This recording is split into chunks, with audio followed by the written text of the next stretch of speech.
Përshëndetje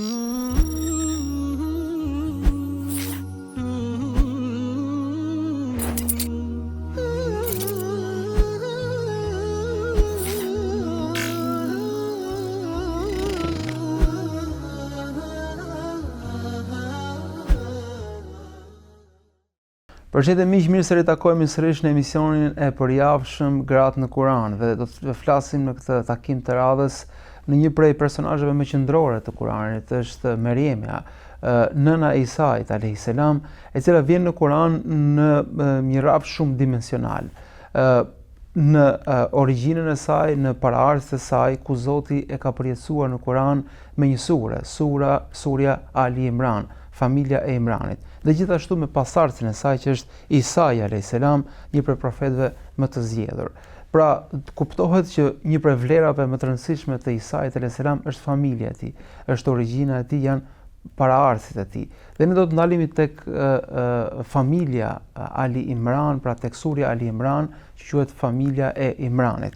Për të folur mbi këtë temë, ne do të fokusohemi te disa prej ajeteve më të rëndësishme që e paraqesin mirësinë, begatinë dhe urtësinë e kësaj familje, urtësitë të cilat do t'i dëgjojmë sot nga hoxha i nderuar Ferit Piku. Profesor, mirë se vini. Mirë se gjetëm, faleminderit. Profesor, ne kemi në Kur'an një sure që quhet Ali Imran. Çfarë është, para se të lexojmë disa nga ajetet, çfarë do të thotë Ali Imran dhe pse është veçuar, çfarë rëndësie ka kjo sure? Me emrin e Zotit, mëshirues, mëshirbërës, mëshirplot. Nëse profetët janë njerëzit më të zgjedhur të Zotit, të cilëve ju ka lënë në besnikëri dhe ju ka lënë amanet mesazhin më të lartë, që është mesazhi i Zotit, do gjejmë që këta profet nuk janë, nuk kanë ardhur pa një background që është historik, pa një edukim që është i rëndësishëm. Prandaj profetët, siç janë për zgjedhje hyjnore, janë edhe edukim njerëzor. Edukim njerëzor në aspektin që ata janë produkt i disa familjeve dhe nuk mund t'i studiojmë historitë e profetëve të shkëputura nga ambienti familjar. Dhe do gjejmë që në edukimin e profetëve apo në përgatitjen e terrenit që Zoti të zbres mbi këta njerëz mesazhin e tij më të lartë, do gjejmë që familja ka ndikim të madh, jo se familjet zgjedhin se cili prej fëmijëve të tyre do të jetë profet. Përzgjedhja është komplet hyjnore dhe nuk ka ndërhyrje njerëzore. Mirë po, ai konteksti familjar, ai edukimi, ato rrethanat që janë shkaqe që bëjnë të mundur diçka të tillë, do gjejmë që familja ka rëndësi shumë të madhe. Dhe brenda kësaj familje ose brenda këtyre familjeve do gjejmë që nënat dhe gratë kanë patur rolin kryesor. Gati në të gjitha historitë e profetëve do gjejmë që ose bashortet e tyre, ose nënat e tyre, ose motrat e tyre, kështu me radhë, kanë një rol shumë të rëndësishëm. Për t'u kthyer të njëjtës gjë që gratë kanë rol të jashtëzakonshëm, sidomos në çështjet e besimit, sidomos në rritjen e njerëzve që do kenë ndikim të madh në histori. Edhe kjo historia e Ali Imranit, nuk është gjë tjetër vetëm për të treguar se sa rëndësi ka familja kur ajo është familje që në cilën lulëzon besimi. Një familje e cila nuk është vetëm një hallk, por të gjitha hallkat janë të lidhura me njëra tjetrën me besimin. Ali Imran do thotë familja e Imranit dhe Zoti jo më kot zbriti një sure me këtë emër, ndërkohë që Imrani nuk ishte profet. Imrani ishte besimtar i zakonshëm, por nga që kjo familje është familje besimi, familje vlerash, edhe pse në numër shumë e vogël si familje. Se familja Ali Imranit mund të konsiderohet një familje me 4 persona, që është Imrani, ky besimtar, është bashortja e tij, për të cilën mendohet që emri i saj ka qenë Hanna, dhe është Meriemja, që është, po themi, personazhi kryesor në këtë histori, dhe është i biri i Meriemës, është profeti i Zotit Isai alayhis salam. 4 vetë që kanë këtë emër kaq të madh, Zoti bën të pavdekshme historinë e tyre, zbret një sure në Kur'anin famlar, në surën Familja e Imranit, por që Zoti thotë është model për të gjithë botrat. Pra Imrani është gjyshi i Isait alayhis salam, nëse mund të themi drejt për drejt. Dhe Zoti nuk e përmend vetëm ata si personazh, por përmend familjen. Pra çdo besimtar ka një kapitull në rrugtimin e tij drejt Zotit që është kapitulli i familjes. Pa u ndalur tek familja, pa menduar për familjen, pa patur një projekt për familjen, rrugtimi i tij drejt Zotit është i mangët, nëse mund të themi kështu. Pra çdo besimtar duhet të ketë një fokus tek familja. Prandaj thash që në historitë e profetëve do gjejmë që familja ka rol të rëndësishëm, por duhet të bëjmë këtë dallim, nuk është rol vendimtar dhe përcaktues, sepse profecia është përzgjedhje hyjnore. Mirë, po edhe përzgjedhja hyjnore është e lidhur patjetër me edukimin, dhe familja është ai djepi, familja është ai ambienti, është ajo foleja në të cilën domethënë lulëzon besimi, lulëzojnë vlerat në të cilën Zoti zbret begatitë e tij, domethënë. Prandaj nuk mundet kurrë ta imagjinojmë zhvillimin e besimit apo daljen e njerëzve të mirë, të edukatorëve të mirë, të hoxhallarëve të mirë, të patriotëve të mirë, nëse ata nuk janë ushqyer në një fole të caktuar, nëse nuk janë përkundur në një djep që është i rrallë. Ky djep që është djepi i besimit, kjo fole që është foleja e besimit, kjo është ajo që e bën familjen vendimtare për të nxjerrë njerëz të cilët do të luajnë gjithmonë rol pozitiv, ose Zot na ruaj në krahun tjetër, do gjejmë që në përgjithësi njerëzit që janë model i të keqes, modeli i shkatërimit, modeli i abuzimit, i arrogancës, edhe ata deri diku janë produkt i këtyre ambienteve negative në të cilat rriten. Patjetër që përveç familjes ne e dimë gjithë që shoqëria ka ndikim, shkolla ku ka i ka mësuar ka ndikim, rruga në cilën ne ecën ka ndikim, çdo gjë ka ndikimin e saj. Por mbetet roli i familjes nga rolet më vendimtare, dhe këtë e gjejmë të gjallë edhe në historitë e profetëve.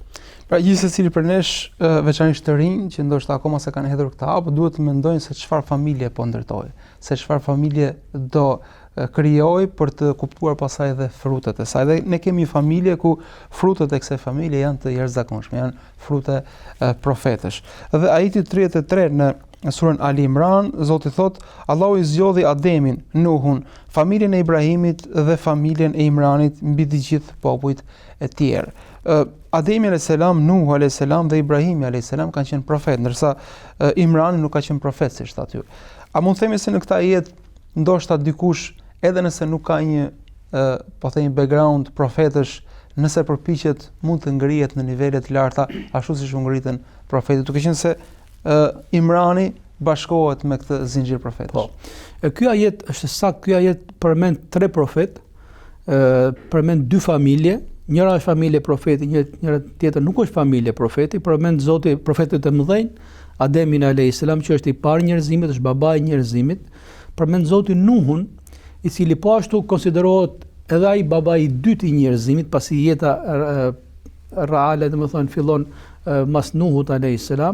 Mirë, po nuk është interesante këtu në këto 2 raste nuk ka përmendur familjet e tyre. I ka përmendur personazhet e profetëve si profet, Ademin dhe Nuhun, 2 profetë mëdhenj të Zotit të gjithësisë. Pastaj ka përmendur 2 familje. Që është njëra është familja e Ibrahimit a.s. që edhe ne në të shehudin tonë themi: o Zot, bekoje Muhammedin dhe familjen e Muhammedit, ashtu siç bekove Ibrahimin dhe familjen e Ibrahimit.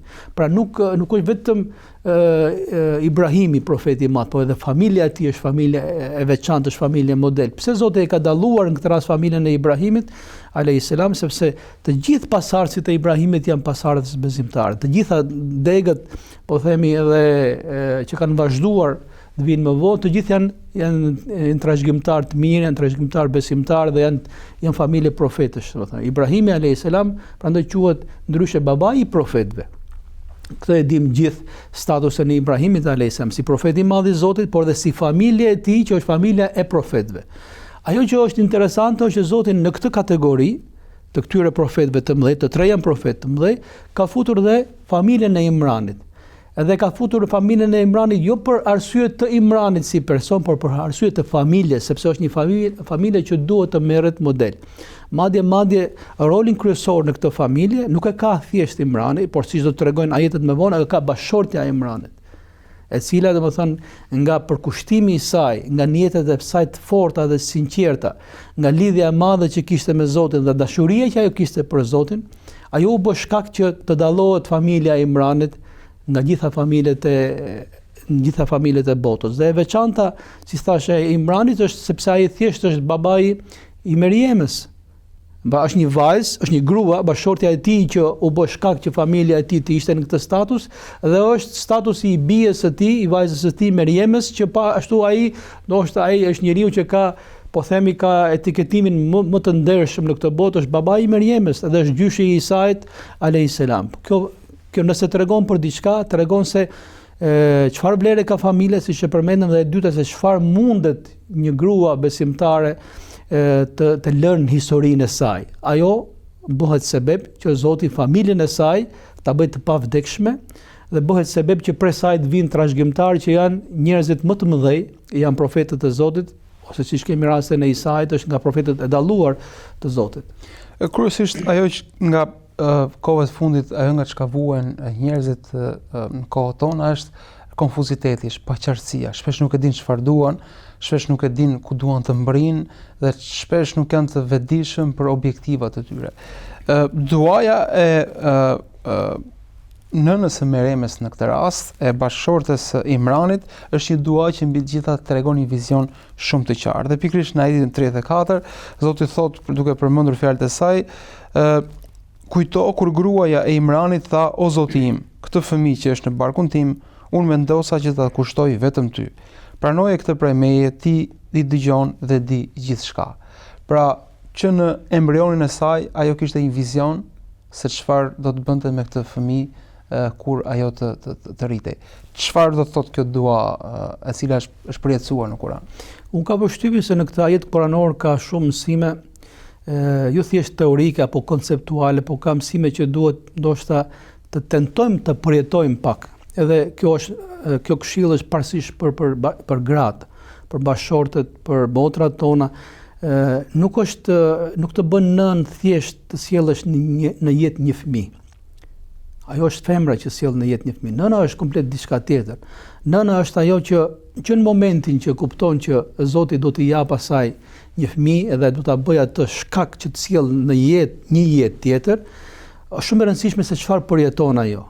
Nëse ajo mendon që kjo është krijesë e Zotit dhe Zoti është mbrojtësi më i mirë, Zoti është ai që mund të dorëzosh këtë amanet, ky fëmijë rritet që në barkun e nënës me tjetër, po themi, me tjetër besim, me tjera vlera. Edhe kjo është e rëndësishme, thash edhe një herë të tentojmë, sidomos kjo këshill e thash është për gratë, sepse ato e kanë botën shpirtërore dhe botën emocionale e kanë më të pasur, të kthehen këtyre ajeteve kuranore. Edhe lutjet që bën ajo, përjetimi që ka ajo, shkojnë direkt ndikojnë tek fëmia, siç është vërtetuar edhe sot, gjendja shpirtërore dhe gjendja emocionale e nënave automatikisht përkthehet tek gjendja, po themi, emocionale edhe e embrionit. Edhe nëna që po ashtu përjetojnë trauma, problematika, emocione të forta negative gjatë shtatzanisë së tyre, me një formë apo me një tjetër ndikojnë tek gjendja emocionale e fëmijës që do të lindë prej tyre. Që thotë çdo nën shtatzëne duhet të po themi qartësoj vizionin e saj për fëmijën që kur e ka në barkun e saj, sepse për dikë mund duket si herët, mund duket si pa kuptim që të mendosh se çfarë ambiciesh dhe çfarë dëshirash ke për fëmijën tënd, po ja ku vjen ky ajet kuranor ku na tregon një nën e cila që në shtatzaninë e saj ka një ide se çfarë duhet të jetë fëmia e vet. Kjo prandaj përmenda këtë që kjo është mësim faktikisht që nënat, sidomos kur janë shtatzëna dhe të jesh shtatzën dhe të kesh në barkun tënd një jetë, të përdor Zoti për të sjell në jetë një jetë të re. Kjo është një mirësi që e jep Zoti. Zoti më ka caktuar që jeta të vazhdojë nëpërmjet nënave dhe nuk është pak. Zoti ligjin e tij të vazhdimit të kësaj jete, që në këtë jetë, në këtë botë të ketë jetë, domethënë, ajo që është, nëna është ajo që mundson që ajo lufton me vdekjen, përballet me vdekjen dhe ajo që bën të mundur që jeta të vazhdojë.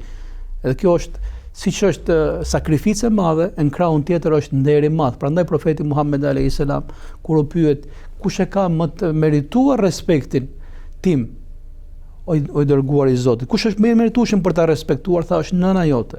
Pastaj përsëri tha është nëna jote, tha. Pastaj është përsëri nëna jote, sepse pikërisht nëna është ajo që mundson vazhdimin e jetës. Nëna është ajo që sakrifikon jetën e saj. Sa nëna jetën e tyre gati e sakrifikojnë vetëm që fëmia të mbetet në jetë. Kjo nuk është pak. Prandaj kur u pyet dikush, e pyetën, më duket se Abdullah ibn Omerin, që dikush kishte marrë nënën e tij, e kishte vendosur në qafë dhe po bënte tavaf në atë vap, në atë zhegë, dhe i tha: "O Abdullah ibn Omer, a mendon që e kam kryer tashmë unë obligimin tim ndaj kësaj nëne?" Tha: "As edhe një dhimbje që ka patur ajo gjatë lindjes tënde nuk e ke shlyer dot, domethënë.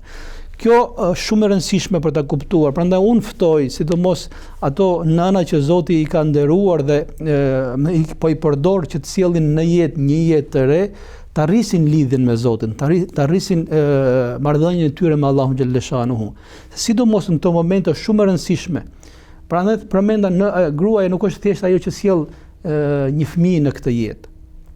Jo, është ajo që e përjeton që në momentin e parë dhe që mundohet që këtë fëmijë ta ushqejë me besim. Nëna e Meriemës në këtë rast po të shikosh, nuk është se shet men ajo që është shtatzën. Përkundrazi puna e parë që bëri ajo u strehua tek Zoti, madje shkoi dhe tha o Zot, kjo që është në barkun tim që unë nuk e di. Ai nuk e dinte që ajo do jetë femër, do jetë vajzë. Ajo mendonte që do ishte djalë sepse të tillë kishte bërë dhe niyetin dhe zotimin. Po është shumë e rëndësishme duaja dhe gjendja shpirtërore që ka ajo. Unë tha o Zot, jam zotuar që çfarë është në barkun tim, unë do e lej për ty. Do të thënë ai do të jetë i përkushtuar totalisht ndaj teje. Mësojmë për këtij ajeti që nënat duhet të lidhen shumë, sidomos kur janë shtatzëna me besim, me Zotin, dhe e dyta duhet ta dinë që kjo është krijesë e Zotit dhe niyetin ta bëjnë që ky fëmijë të rritet besimtar, të rritet njëri i mirë, të rritet njëri që shërben njerëzve të tjerë. Pse jo, do të thonë, të jetë i dalluar prej krijesave të tjera të Zotit. Pra, sa më lart të synojnë nënat në niyetet e tyre, aq më fisnik del ky fëmijë. Se Zoti sidomos duat e nënave, siç është transmetuar, janë duat pranuar tek Allahu xhaleshanu. Prandaj është ftesë që nënat përveç se shtatzëna, përveç se kanë sakrifica, kanë dhimbje, kanë patjetër që duhet të qëndrojmë të kujdesemi për to, nga ana tjetër ato janë njerëz që nuk refuzohen lutjet. Edhe lutjet më të mira që bën njeriu e bën për fëmijën e tij. Lutja më e mirë është lutja që bën nëna për fëmijën e vet. Edhe u them këto lutje le t'i bëjmë sa i kanë fëmijët në barkun e tyre.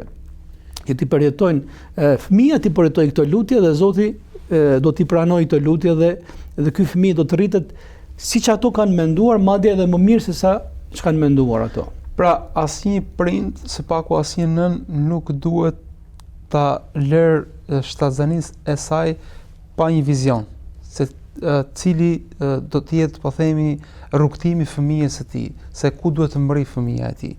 E dyta, shpesh edhe për shkak të organizimit të jetës dhe të ritmit dinamik, shpesh nënat e reja gjatë shtatzanisë kanë një hall që ku do ta lënë, sepse menjëherë do duhet të shkojnë në punë. Kush do rritet, kush do kujdeset për të, dhe shpesh mundohen të bëjnë zgjidhje, nëse dikush ka një të afërm, mundohet të ftojë të afërm, dikush paguar një dado apo dikë që ti ndihmoj, si për t'ia lehtësuar këtë barë. Familja e Imranit e dinte ku do t'ia dorëzonte, do t'ia dorëzonte Zotit.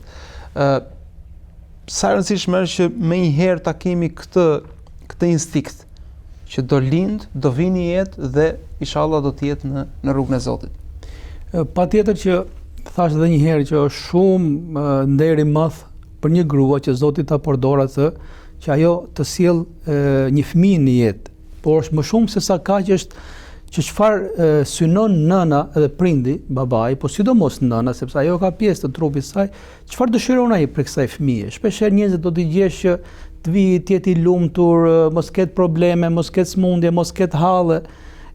Shikojmë që synimet janë shumë të rëndomta. Prandaj thash, sa më i lartë synimi i nënave, aq më i madh dhe aq më fisnik do të jetë ai fëmijë. Prandaj le thash, le t'i bëjnë niyetet, duat e tyre që fëmia të mos jetë thjesht i mirë për veten e tij, mos jetë thjesht i mirë për familjen e tij, por të jetë më shumë se sa kaq. O Zot, bëj këtë fëmijë të hajrit, bëj ato që t'ia shoh hajrin gjithë njerëzimi. Bëj ato që të jetë ai trashëgimtari më i denj për ne kur mos jemi më në këtë botë, që të na vinë në të mirat e tij edhe pse ne kemi shkuar për kësaj jete. Bëj atë shkak dhe sebeb që të na kujtojnë njerëzit për mirë se çfarë ka lindur kjo familje dhe çfarë ka lënë pas kjo familje. Bëj atë njeri që të jetë i afërt me ty, që ti ta kesh atë në pozita të caktuara të larta dhe t'ia shohin hajrin gjithë njerëzimi. Unë them që sa më larg të shkojnë niyetet dhe duat e nënave, aq më shumë kanë për t'ia parë hajrin këtij fëmije, edhe kjo familje e vogël dhe e ngushtë, por edhe pjesa tjetër e njerëzve. Ndërsa nëse do jemi thjesht që nënat lindin fëmijë edhe me të vërtet nga hallet, probleme që kanë mbas 6 muaj duhet vrasin mendjen se ku do ta lejnë këtë fëmijë sepse do të merren me punë tjera, edhe nëse kalon thjesht një proces biologjik, nëna lindin fëmijë dhe nuk bën gjë tjetër, ndërsa varret i marrin këto fëmijë dhe i çojnë në botën tjetër, jeta fillon pastaj nuk ka kuptim, jeta kthehet në një jetë materiale, një jetë thatë, në një jetë vështirë. Edhe një herë kthehem dhe them që është shumë e rëndësishme përjetimi i prindërve, sidomos prindërve që bëhen prindër për herë të parë. Është shumë i rëndësishëm përjetimi i nënës, se çfarë përjeton ajo, se si e forcon ajo marrëdhënien me Zotin në këto momente që janë delikate, momentet e shtatzanisë janë shumë të rëndësishme sepse siç është vërtetuar, hormonet e nënave shtatzëna ndryshojnë komplet, gjendja e saj psikologjike ndryshon, ka një shumë e ndjeshme ndaj emocioneve, por nga ana tjetër ajo unë mendoj që është më afër se Zotit se sa asnjëherë tjetër. Prandaj këshilla është që ta shfrytëzojnë këtë afërsi me Zotin që edhe të jenë më shumë besimtare, më shumë të lidhura, po edhe ta kthejnë këtë në lutje dhe në dua. Sot për fat keq, siç e përmendë sot, njerëzit një herë nuk po mendojnë një herë për fëmijë, sepse e shikojnë atë si barë ekonomike, barë psikologjike, apo ndoshta edhe më keq se sa kaq, thotë ndoshta do bëhet si fëmia e filanit dhe filanit, më mirë pa fëmijë se sa të më kthehet mua në stres. Kjo është të dalish kundra ligjit të Zotit, kundra ligjit të natyrës. Kjo është ta shkatrosh ti me duart tuaj familjen akoma pa nisur dhe pa themeluar atë, ose e dyta lindin fëmijë, por lindin thjesht, do të thënë, në një proces biologjik që për fat keq nuk i shfrytëzojnë dhe nuk e bëjnë detyrën e tyre si prindër. Prandaj thonë prindërimi nuk është thjesht lindje fëmijësh apo thjesht kryerja disa obligimeve. Prindërimi parsisht është ajo bota shpirtërore, është ajo bota e vlerave. Janë këto duat e prindërve dhe sidomos të nënave që Zoti kur nuk i refuzon. Prandaj shpresoj që t'i kthehemi edhe një herë konceptit çdo të thotë ti je prind, çdo të thotë të përdor Zoti që të sjellësh në jetë edhe të edukosh një fëmijë, edhe historitë kuranore dhe historia e familjes së Imranit, që thash edhe një herë, janë 4 persona, nuk janë më shumë se sa kaq. 4 persona, por që kanë shkruar histori ose që Zoti i ka përdorur ato si sebeb për të shkruar histori dhe për të lënë histori. 4 persona si ka mundësi të jenë kaq të rëndësishëm, ndërkohë që miliarda të tjerë njerëz nuk lënë gjurmë në këtë histori, sepse këto kanë tjetër botë shpirtërore, kanë tjera koncepte për Zotin dhe kanë tjera përjetime, edhe qoftë për ato që është akoma s'ka ardhur në këtë jetë. Përsa një shkputje shumë e shkurtër dhe rikthehemi sërish këtij ajeti, ndërmjet që jemi pas pak në pjesën e dytë.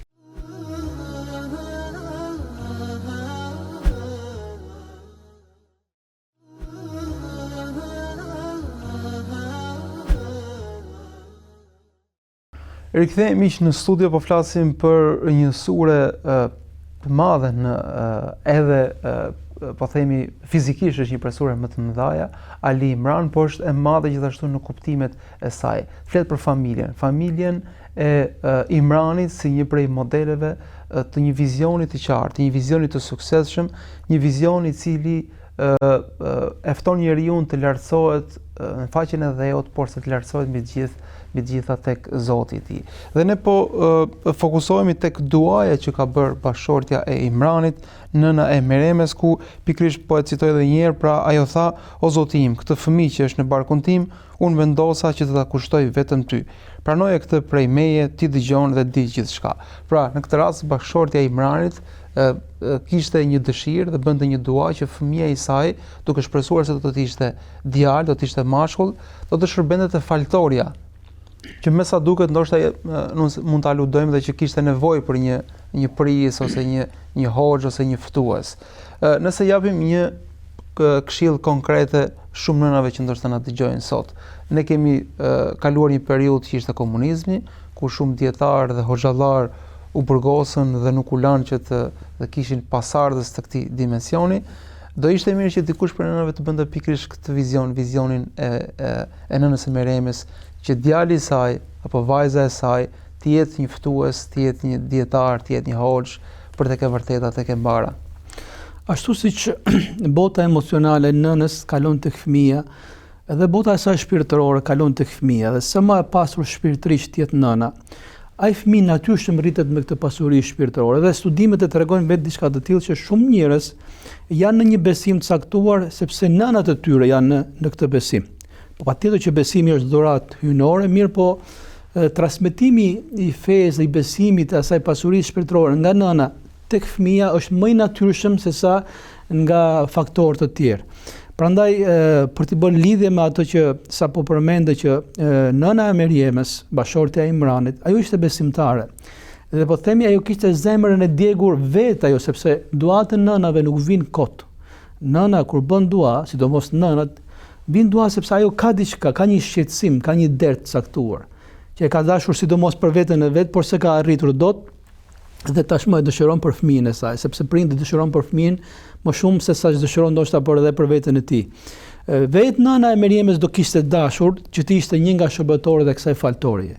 Pasi në traditën e Beni Israilëve ishin që vetëm meshkujt ishin ata që shërbenin edhe kujdeseshin për faltoren, dhe kjo ishte tregues shumë i lartë. Populli ishte besimtar, por vetëm djemt meshkujt mund të shërbenin në faltore, mund të kujdeseshin dhe përkushtonin jetën e tyre në këtë faltore dhe ndaj Zotit dhe ndaj besimit. Një dëshirë të tillë kishte patur dhe vetë Hanna, bashortja e Imranit, nëna e Meriemës, por se arrinte dot sepse ajo ishte vajzë. Tashmë ato që kishte patur mundësi ta kishte tek vetja e saj, e dëshiron për fëmijën e saj. Prandaj thot, unë jam zotuar, o Zot, e kam përkushtuar këtë që kam në bark, nuk e din ajo se çfarë do të lind, por mendimi i saj është se do të lind djalë, sepse vetëm djemt mund të shërbenin në faltore, e kam përkushtuar vetëm për ty që ti shërbej faltorës. Për të bërë një lidhje të tillë, shumë nëna faktikisht kanë dëshiruar që fëmijët e tyre të jenë ose hoxhallar të mirë, ose dietar të mirë, ose mësues të mirë, apo njerëz që lënë ndikim. Prandaj i kthejmë dhe them asaj që është shumë e rëndësishme lidhja e nënës me Zotin teksa ajo është shtatzënë. Është shumë e rëndësishme kjo pjesë. Dhe e dyta, në jetën që kanë nënat, çfarë duan që të jenë fëmijët e tyre. Dhe në përgjithësi, siç është transmetuar, shumë nëna kanë dëshiruar që minimum një prej fëmijëve të tyre të ishte hoxh. Prandaj gjejmë në shumë familje që të paktën njëri prej fëmijëve kanë quar për hoxh, se kanë menduar që ti shërben me një formë dhe me një tjetër fesë dhe besimit, pasi besimi, xhamia, ti shërbesh njerëzve është një status shumë i lartë, i cili nuk vdes. Prindërit hikin prej kësaj bote, por ata lën pas një fëmijë i cili do të jetë hoxh, do të jetë dietar, do të jetë mësues, do të jetë edukator. Prandaj edhe sot, sidomos në situatën ku jemi, pse jo, familjet e besimtarëve duhet të kenë një shqetësim të tillë, që njëri minimumi nga fëmijët të dalë hoxh i mirë, po nuk është thjesht çështja të dalë hoxh, sepse nuk janë numrat ato që bëjnë ndryshimin, po dalë një njeri i cili le gjurmë të mira, një njeri që kontribon për shoqërinë. Jo më kot profeti Muhammed alayhis salam thotë që kur vdes njeriu i mbyllet regjistri i tij. Pra ai njeri nuk vepron më edhe mbyllet regjistri i tij përveç 3 punëve që vazhdojnë të shkruhen këtij njeriu edhe pse ai ka kaluar për kësaj jete. Dhe njëra prej këtyre është patjetër një dituri që ai ka trashëguar. Kush e trashëgon diturinë? Diturinë trashëgojnë librat ose e trashëgojnë fëmijët që kanë mësuar prej këtyre prindërve, por që bëhen më të ditur se prindërit e tyre, edhe do apo nuk do i shkon shpërblimi atyre nënave, atyre baballarëve, që ndoshta s'kan ditur shumë, por kanë pas një shqetësim që fëmijët e tyre të jenë dietar të mirë. Bëhet sebeb ky fëmijë, ky dietar, ky hoxh, ky edukator që të shkojë shpërblimi fëmijëve. Po ashtu është sadakaja rrjedhse, dhe sadakaja nuk është vetëm monetare, patjetër që është monetare, por nga sadakat më të mëdha janë mirësitë që bëhet sebeb ky fëmijë, që njerëzit bëjnë mirë, i shkon edhe treta, pastaj thotë është një fëmijë i devotshëm, një fëmijë i cili nuk e haron prindin, nuk e haron atë duan. Ndoshta kjo është ftesë që përmende për prindërit besimtar, po sidomos për nënat që të zotohen, që edhe t'i përkushtojnë fëmijët e tyre. Nuk është kusht që ky fëmijë që të lindi do shkojë të rrijë në xhami dhe në faltor 24 orë, nuk do bëj jetë sociale. Jo, nuk është kusht, por ama minimumi që të jetë besimtar i mirë, të jetë i lidhur për xhamin, të jetë njëri që e do diturinë, njëri që i do njerëzit tjerë, të shërbejë njerëzve të tjerë. Unë them që e pakta gjë në jetë duhet të jenë të sinqerta. Pra në jetë duhet, sepse duket sikur shpesh jemi në krizë të familjes, shpesh në krizë të pasardhësve tanë, po nga kjo jetë po kuptojmë që qenë kemi në krizën e njetëve. Pra ndoshta shumë pak për nesh ka një njetë të qartë, vizionar, se kush do donte që të ishte fëmija e tij, secili do të bëhej dhe çfarë do donte që të jepte ky fëmijë nesër. Nëse do të kemi një jetë të qarta, do t'i kthejmë këto në dua. Me sa duket, ajeti mrekullisht mbaron me shprehjen ti dëgjon dhe di gjithçka.